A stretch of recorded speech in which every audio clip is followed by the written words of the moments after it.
This is Inspired to Rise, and today let's talk about the OnePlus 5T.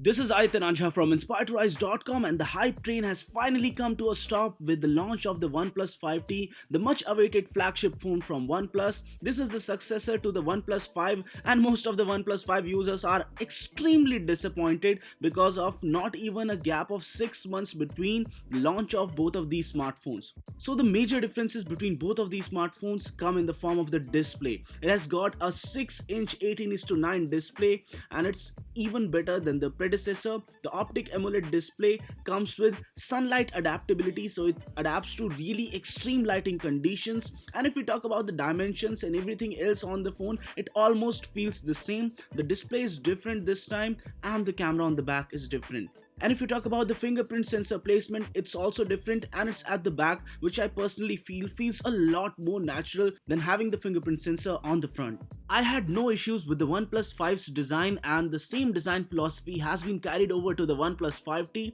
I believe that it's one of the most polished smartphones in terms of design, and the feel in hand is quite good. And in the same chassis you get a better display and bigger display, so that means that the screen to body ratio has improved this time around, and that's something which I personally liked a lot. In our first few minutes of usage, the smartphone got a software update of around 100 MB plus, and this is something which improves the EIS etc. on the phone. So I can safely say that the OnePlus team is really committed towards making this phone one of the best smartphone experiences around. The system animations have been changed a little bit, and if you look closely, the capacitive buttons have been brought together a little closer than before.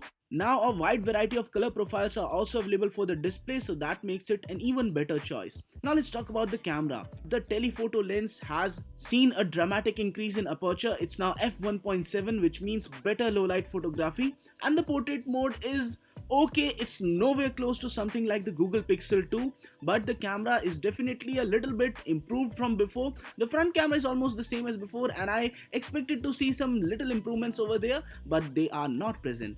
And the video modes etc. are same as before: 1080p 60 fps, 4K videos. This is a 4K video sample shot from the OnePlus 5T.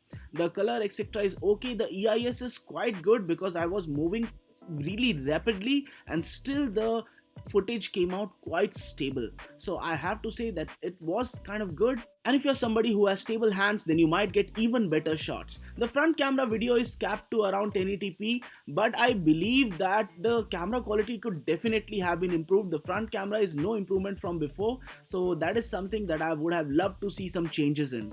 Because of now being the same focal length, the 2x optical zoom is gone. It is still there, the zoom functionality is still there, but the zoom lens is effectively gone from the smartphone now. It comes with an intelligent pixel technology which merges 4 pixels into one, and we can only assume that it works as good as OnePlus claims it to be, and more things would soon be revealed when we do a detailed camera review for the same. If we talk about the user interface, the smartphone feels almost the same as before, except for some new animations and few little things here and there. The experience is as buttery and smooth as before, and I have to say that OnePlus did a very great job with Oxygen OS, and it feels quite at home with the stock Android feel and few other nifty shortcuts here and there which make the overall experience quite stable.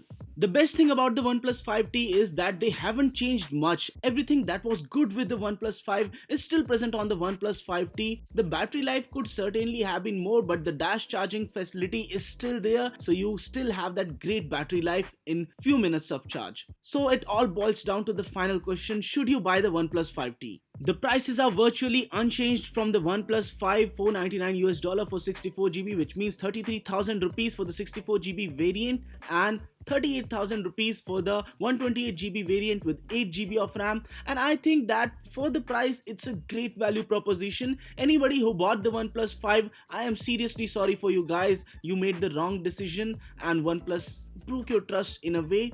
But anybody who was looking to buy a flagship level phone which gives you that experience in a lesser price, this is the phone for you guys. And I offer my deepest condolences and apologies to the people who bought the OnePlus 5. I wonder what hell you all are going through. And guys, this was it for this video. If you like this one, don't forget to smash the thumbs up button. Do subscribe to Inspire to Rise for more awesome tech videos like this. And no matter what you do, stay inspired to rise.